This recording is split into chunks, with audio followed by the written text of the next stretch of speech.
Pada pertemuan kali ini kita masuk ke materi lanjutan, yaitu berkaitan dengan ruang vektorial. Nah, apa yang dimaksud dengan ruang vektorial? Ruang vektorial itu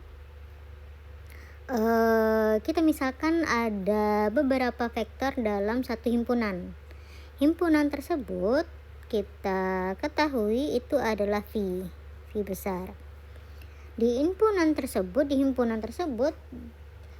terdapat komponen atau vektor U, vektor V, dan juga vektor W. Serta ada beberapa skalar, misalkan ada skalar K, skalar L, yang dimana dia merupakan bilangan real. Vektor atau himpunan V di sini itu dinamakan ruang vektor atas field jika dia sudah memenuhi aksioma. Apa saja aksioma tersebut? Yang pertama, himpunan V tersebut tertutup terhadap operasi penjumlahan, yang dimana ada vektor U dan juga vektor V dalam himpunan tersebut. Ternyata ketika dijumlahkan dua buah vektor ini, hasilnya akan sama atau hasilnya tetap berada pada himpunan V. Jadi kalau dua buah vektor tadi sudah kita jumlahkan, di mana U ditambah V itu akan tetap hasilnya berada pada himpunan V besar. Itu dinamakan sebagai dia tertutup terhadap operasi penjumlahan.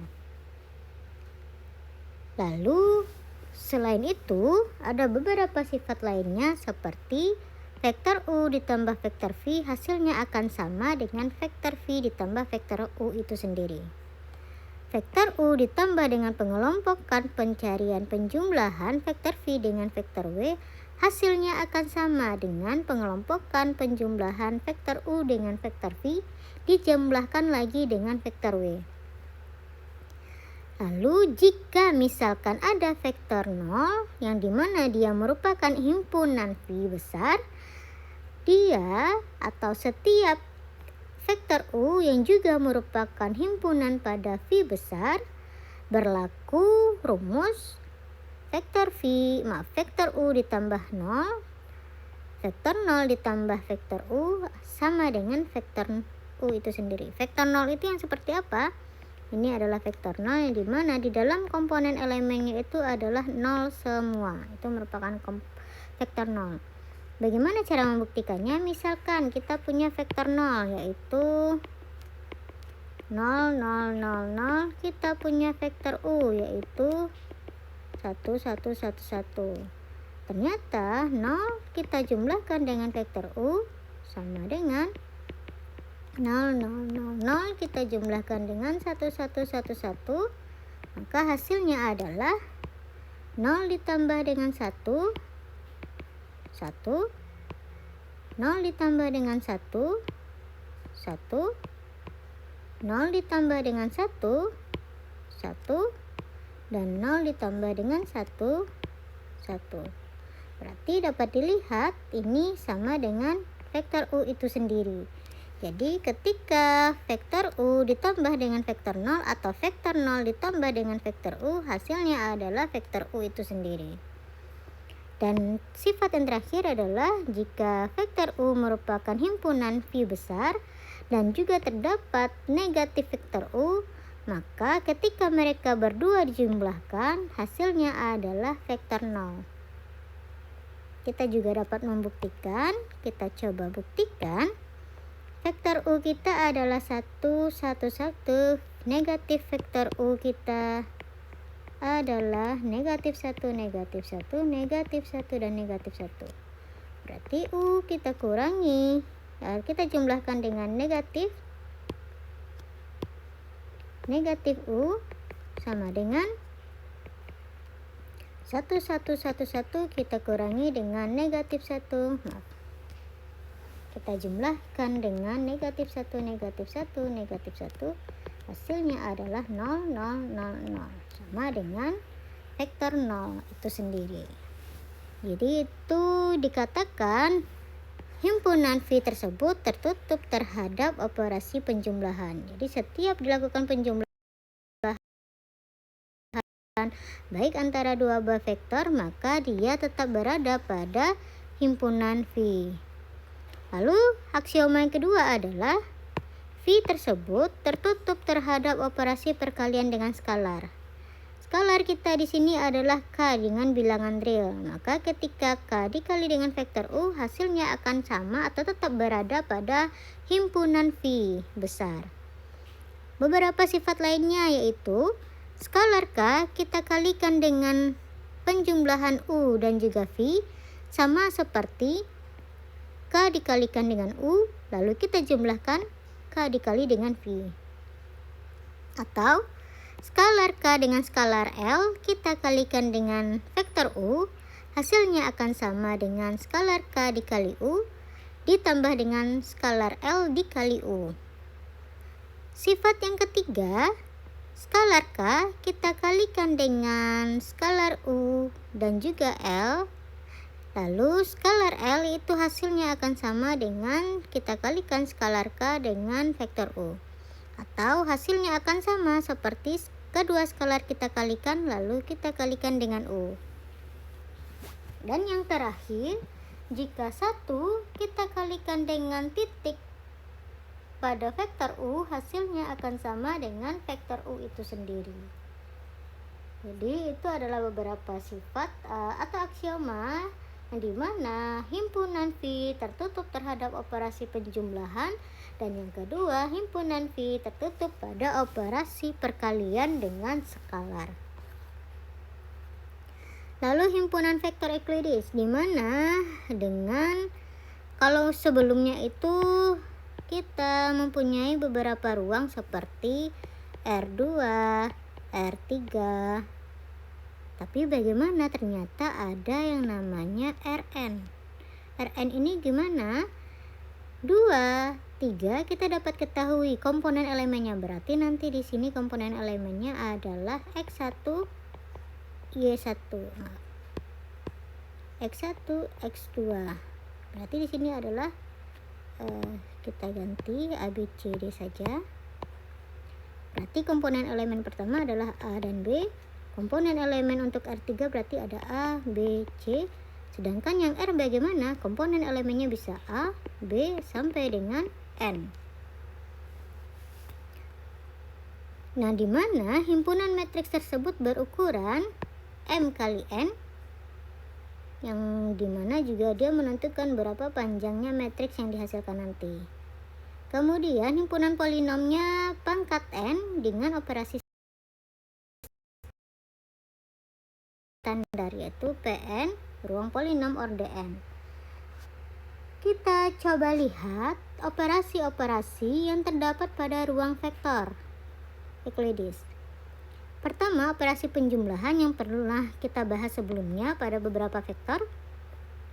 Perkalian skalar dengan beberapa vektor juga pernah kita bahas. Perkalian titik atau dot product, panjang vektor, dan juga jarak antara dua buah vektor. Penjumlahan berarti ketika U ditambah dengan V sama dengan pencarian masing-masing komponen elemen vektor kita jumlahkan sampai dengan UN dan juga VN. Perkalian skalar sama, kita kalikan K dengan vektor U, maka hasilnya sama dengan K dikali U1, K dikali U2 sampai dengan K dikali UN. Tergantung dengan si N-nya ini ada berapa. Terakhir, berikutnya hasil kali titik U dan V sama seperti tadi. U dikali dengan V1, U2 dikali dengan V2 sampai dengan UN dikali dengan VN.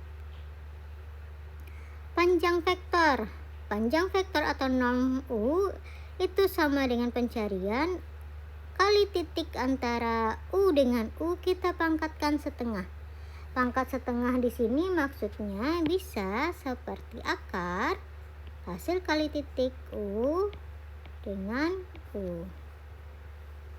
Lalu yang terakhir adalah jarak antara dua buah vektor. Berarti kita mencari panjang antara U dikurang V. Kemudian kita cari dari akar U1 dikurang V1 dipangkatkan 2 ditambah dengan U2 dikurang dengan V2 dipangkatkan 2 sampai dengan UN dikurang VN dipangkatkan 2. Kita coba satu soal untuk memahami bagaimana sih cara pencarian yang dimana LQID 1 R pangkat N atau N-nya ini lebih dari 3. Di sini kalau teman-teman lihat berarti R pangkat 4. Kenapa? Karena komponen elemennya ada 4. N di sini adalah 4. Kita diminta untuk mencari panjang vektor jarak antara dua buah vektor. Berarti rumus yang kita gunakan, kita kembali. Rumus yang kita gunakan yang pertama adalah panjang vektor dan kedua adalah jarak antara dua buah vektor. Kita cari panjang vektor satu per satu. Berarti karena dia di sini ada 2, kita cari yang pertama itu adalah panjang vektor U, kemudian panjang vektor V, kemudian kita cari DUV atau kita cari U kita kurangi dengan V. Ada 3 pencarian kita cari. Pertama norm atau panjang vektor U, panjang vektor V dan juga DUV atau panjang dari pengurangan vektor U dengan V. Kita cari yang pertama panjang vektor U sama dengan hasil kali titik vektor U dengan vektor U dipangkatkan setengah atau akar dari vektor U elemennya 1, 1, 2, 3. 1 pangkat 1, 1 pangkat 1, 2 pangkat 2, dan 3 pangkat 2. Sama dengan akar 1 ditambah 1 ditambah 4 ditambah 9 ditambah 9 sama dengan akar 15. Panjang vektor V kali titik dengan V dipangkatkan setengah sama dengan akar dari elemennya 2, 2, 1, 1. 2 pangkat 2 ditambah 2 pangkat 2 ditambah 1 pangkat 2 ditambah 1 pangkat 2 akar dari 4 ditambah 4 ditambah 1 ditambah 1 sama dengan akar 10. Itu merupakan panjang vektor. Sekarang kita cari jarak antara dua vektor atau jarak vektornya. DUV sama dengan U dikurang V sama dengan akar dari komponen elemen U itu adalah 2. Komponen elemen U adalah 1, kita kurangi dengan 2. Berarti 1 dikurang dengan 2 dipangkatkan 2, kemudian kita tambahkan dengan 1 dikurang 2 lagi. 1 dikurang 2 dipangkatkan 2 ditambah lagi dengan 2 dikurang 1, 2 dikurang 1 dipangkatkan 2, 3 dikurang 1, 3 dikurang 1 dipangkatkan 2. Akar dari negatif 1 pangkat 2 ditambah dengan negatif 1 pangkat 2 ditambah dengan 1 pangkat 2 ditambah dengan 2 pangkat 2 sama dengan akar 1 ditambah 1 ditambah 1 ditambah 4 sama dengan akar 7. Itu adalah jarak antara kedua buah vektor, yaitu vektor U dengan vektor V. Ini adalah pencarian yang tadi. Nah, sekarang kita masuk ke subruang. Kalau tadi kita membahas ruang vektor atau vektor real, sekarang ternyata vektor ruang utamanya itu mempunyai subruang lainnya. Misalkan kita mempunyai vektor utama kita tadi adalah V. Ternyata V tersebut mempunyai subruang, yaitu yang namanya adalah subruang W. Di mana si W tadi itu harus mengikuti sifat pada V. tadi V tersebut dia harus tertutup pada operasi penjumlahan, kemudian dia juga tertutup pada operasi perkalian skalar. Berarti W juga harus sama karena dia subruang, berarti dia harus mempunyai sifat-sifat tadi. Yang dimana sifat yang pertama tadi itu adalah tertutup terhadap operasi penjumlahan dan juga dia harus tertutup terhadap operasi perkalian skalar. Jadi karena si W tadi merupakan subruang pada V,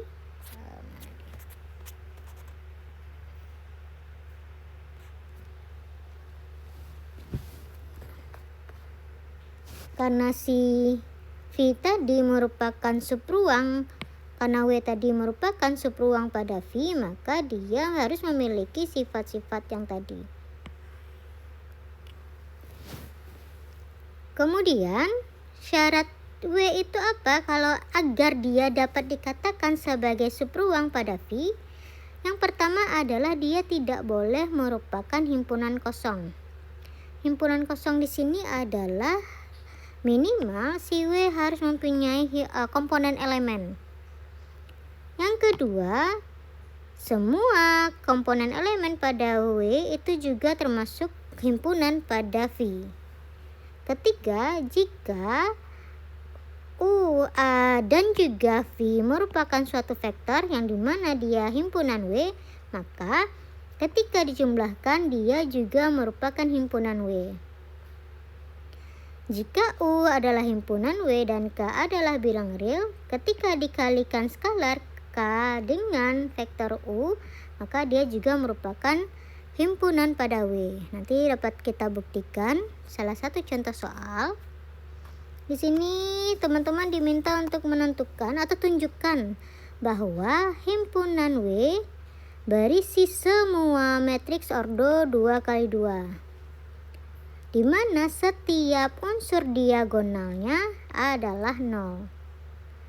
Yang dimana dia subruang dari ruang vektor matriks 2x2. Kalau dilihat sebenarnya sudah dapat diketahui ya bahwa si W tadi merupakan subruang vektor pada matriks 2x2. Tapi kita harus tunjukkan kenapa seperti itu. Yang pertama, kita coba buktikan bahwa dia bukan himpunan kosong. Kenapa? Kita coba lihat setiap unsur diagonalnya adalah 0. Karena dia matriks ordo 2x2, diagonalnya itu adalah A, B, C, D. Setiap unsur diagonal itu yang mana? Yaitu AD dan juga CD. Berarti semuanya itu 0. Berarti di sini 0, 0, 0, 0. Nah, kalau teman-teman lihat seperti ini, dapat terlihat langsung bahwa semua komponen elemen pada matriks A itu merupakan himpunan W. Sehingga kita dapat buktikan bahwa W di sini tidak merupakan himpunan kosong. Kenapa? Karena dia memiliki elemen yaitu 0, 0, 0, 0. Itu adalah elemen pada vektor A. Yang dimana vektor A merupakan himpunan pada W. Itu baru satu. Yang kedua kita buktikan yaitu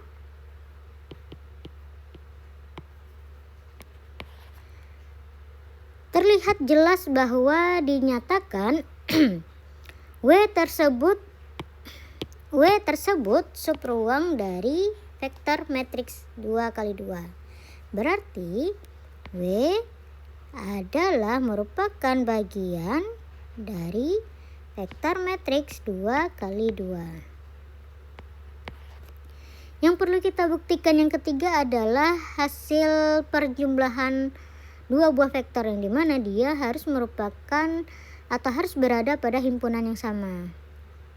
Kita coba gunakan dua buah vektor, karena kalau untuk operasi penjumlahan kita butuh dua. Kita misalkan ada vektor A dan B yang dimana dia himpunan W. Kita misalkan ada vektor A atau matriks A itu adalah 0, 0. Kemudian di sini misalkan adalah 1, 1. Vektor atau matriks B itu adalah 0, 0, 2, 2 misalkan. Itu komponen elemennya ya. Kenapa kita tuliskan 0, 0? Di setiap elemen matriks, dilihat lagi ya teman-teman, di sini kita dinyatakan bahwa setiap unsur diagonalnya adalah 0. Minimal kita tulis salah satu diagonalnya itu adalah 0 pada matriks tersebut. Agar memenuhi ketentuan bahwa dia berada pada himpunan yang sama. Jadi ketika A ditambah dengan B, 0, 1, 0, 1, 0, 1, 1, 0,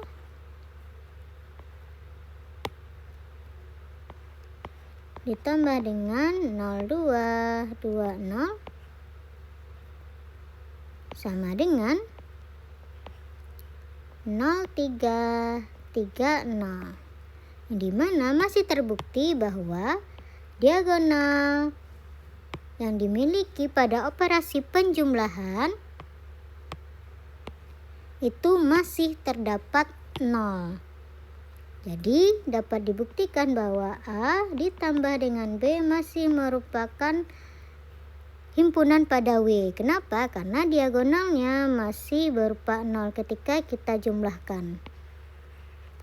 Jadi itu membuktikan dia masih berada pada diagonal atau dia masih berada pada himpunan W.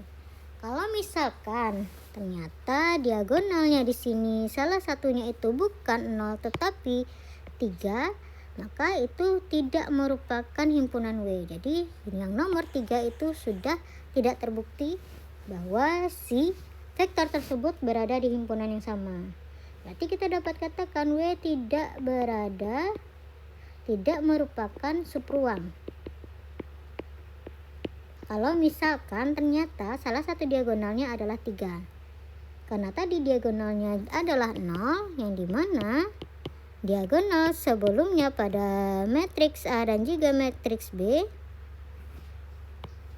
adalah 0 juga, maka dapat dibuktikan bahwa mereka tertutup pada operasi penjumlahan. Jadi ketentuannya di sini adalah matriks A yang teman-teman misalkan dan juga matriks B yang teman-teman misalkan ketika dijumlahkan ke diagonalnya harus sama semua. Itu yang membuktikan bahwa mereka merupakan himpunan yang berada di ruang yang sama. Itu baru yang nomor 3. Sekarang kita buktikan perkalian skalarnya yang nomor 4. Perkalian skalar misalkan di sini dikali K dikali dengan A sama dengan K-nya kita misalkan itu adalah 2, berarti 2 dikali dengan matriks A itu adalah 0, 1, 0, 0, 1, 1, 0 sama dengan 0, 1, 1, 0, 2, 2, 0. Dan masih terlihat juga sebelumnya matriks A kita diagonalnya adalah 0 dan ketika dikalikan dengan skalar matriks diagonal utamanya juga masih 0.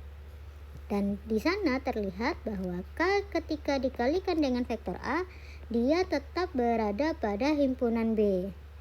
Sehingga kesimpulan kita keempat syarat itu sudah terpenuhi, maka dapat kita katakan si W merupakan subruang dari M22. Jadi kita dapat menyimpulkan bahwa W tersebut subruang dari matriks 2 kali 2 karena keempat syaratnya sudah terpenuhi. Sebenarnya kalau untuk urgensinya teman-teman harus mencari syarat yang ketiga dan syarat yang keempat. Dari syarat yang ketiga dan juga syarat yang keempat itu sebenarnya sudah dapat terlihat dia subruang atau bukan. Itu untuk soal yang pertama. Kita coba soal yang kedua agar teman-teman dapat memahami lebih baik. Ini hasil pencarian yang tadi sedikit berbeda dengan yang saya contohkan, tetapi kesimpulannya sama semua.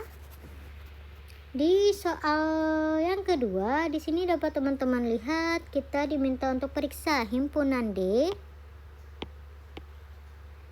berisi semua matriks order 2x2 yang dimana determinannya adalah 0 yang merupakan vektor M2x2. Jadi dia merupakan ruang dari vektor M2x2. Pertama, kita ketahui bahwa determinannya adalah 0. Untuk mencari determinan pada matriks order 2x2, kita misalkan kita punya matriks A, elemennya adalah A, B, dan juga CD, di mana ketika A dikali D, C dikali B dikali C, hasilnya harus sama dengan 0. Berapa elemen yang kita isikan untuk AD dan juga BC? Angka yang digunakan tidak usah jauh-jauh, kita gunakan kombinasi 0 paling banyak.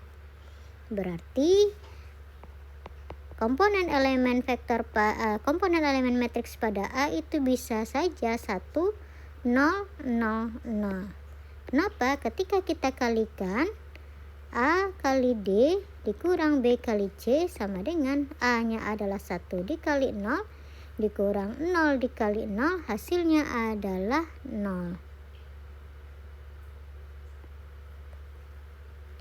Berarti terbukti bahwa determinan A itu sama dengan 0.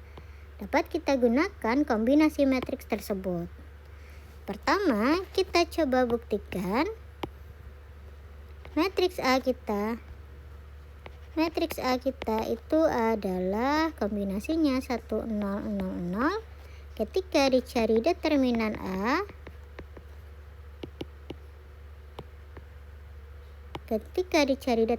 A, sama dengan 1 dikali 0 dikurang 0 dikali 0 sama dengan 0. Terbukti bahwa determinannya adalah 0 sesuai dengan ketentuan, dan terbukti juga bahwa A merupakan himpunan pada D, dan juga terbukti D bukan merupakan himpunan kosong. Itu baru satu. Yang kedua, kita coba membuktikan untuk operasi penjumlahan supaya dapat terlihat langsung sama seperti saya yang jelaskan tadi. Coba cari penjumlahan dan juga perkalian skalar untuk melihat sebenarnya lebih cepat bahwa si D tersebut merupakan subruang atau bukan. Kalau untuk operasi penjumlahan kita menggunakan dua buah matriks, ada A dan juga B yang dimana dia himpunan W. Kita harus membuat A di sini tidak boleh elemen matriksnya sama dengan B. A tadi kita sudah punya elemen matriksnya 1, 0, 0, 0. B kita misalkan 0, 0, 0, 1. Kita pindahkan saja angka satunya agar pencarian determinannya sama. Determinan A berarti 1 kali 0 dikurang 0 kali 0 sama dengan 0. Determinan B berarti harus 0 juga. 0 kali 1 dikurang 0 kali 0 sama dengan 0. Terbukti ya bahwa mereka ketika kita cari determinannya sama dengan 0. Tapi apakah ketika kita cari penjumlahan antara A dengan B dan cari determinan penjumlahan A dengan B harus 0, apakah sama dengan 0 juga? Kita coba buktikan. A ditambah B berarti 1, 0, 0, 1, 1, 0, 0, 0. Kita jumlahkan dengan 0, 0, 0, 1. Hasilnya adalah 1, 0, 0, 1. Apakah determinannya sama dengan 0? Berarti 1 kali 1 dikurang 0 kali 0 sama dengan 1. Ternyata determinannya tidak sama dengan 0.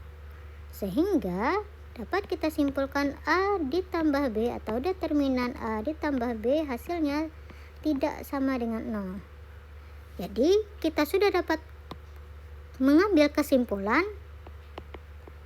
D bukan merupakan sub ruang. Kenapa? Karena salah satu syaratnya di sini tidak terpenuhi. Ketika kita cari determinan, ternyata hasilnya tidak 0. Jadi dapat kita putuskan dia bukan merupakan sub ruang. Apakah perlu dilanjutkan lagi pencariannya? Tidak perlu. Kita coba contoh yang ketiga. Ini adalah pencarian yang tadi. Contoh yang ketiga di sini ada himpunan yang dimana isian elemennya X, Y, dan Z. Ketika X ditambah Y ditambah Z hasilnya adalah 0. Kemudian dia merupakan ruangan bagian dari vektor R3. Kita harus menselidiki apakah W tersebut subruang dari R3 juga. Yang pertama kita coba tentukan terlebih dahulu, yaitu kita coba langsung penjumlahan. Dia harus tertutup pada operasi penjumlahan. Di sini kita tulis tertutup pada operasi penjumlahan. Nah, karena untuk operasi penjumlahan kita butuh 2 buah vektor atau 2 buah matriks, kita coba pakai U dan juga V, yang dimana dia merupakan bagian pada W. U ditambah dengan V, kita tulis dulu U-nya berapa, V-nya berapa.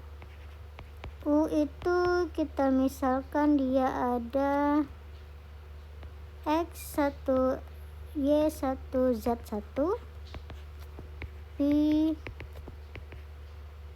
X2, Y2, dan Z2. Kita jumlahkan U ditambah V sama dengan X1, Y1, Z1 dijumlahkan dengan X2, Y2, dan juga Z2 sama dengan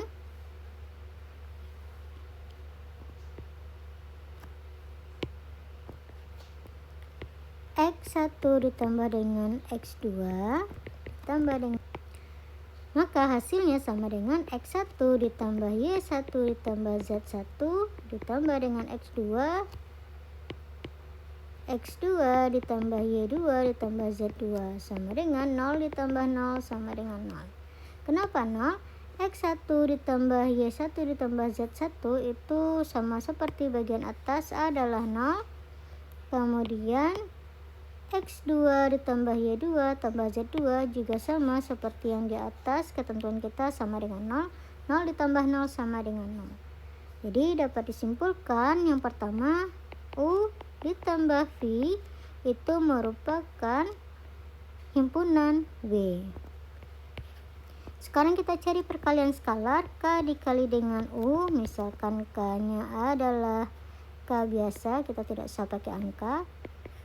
U-nya adalah X1, Y1, Z1. Ketika kita kalikan dengan skalar, dia menjadi K X1 ditambah K Y1 ditambah K Z1 sama dengan K dikali X1 ditambah Y1 ditambah Z1 sama dengan K dikali 0 sama dengan 0.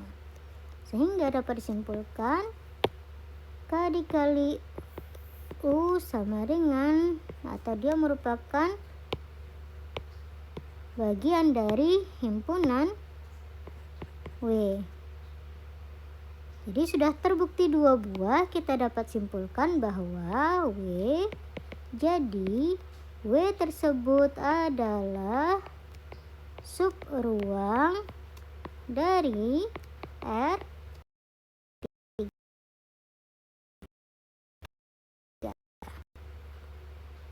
Seperti itu. Ini adalah pencarian yang tadi. Jadi sekian untuk materi kita terkait dengan ruang vektorial.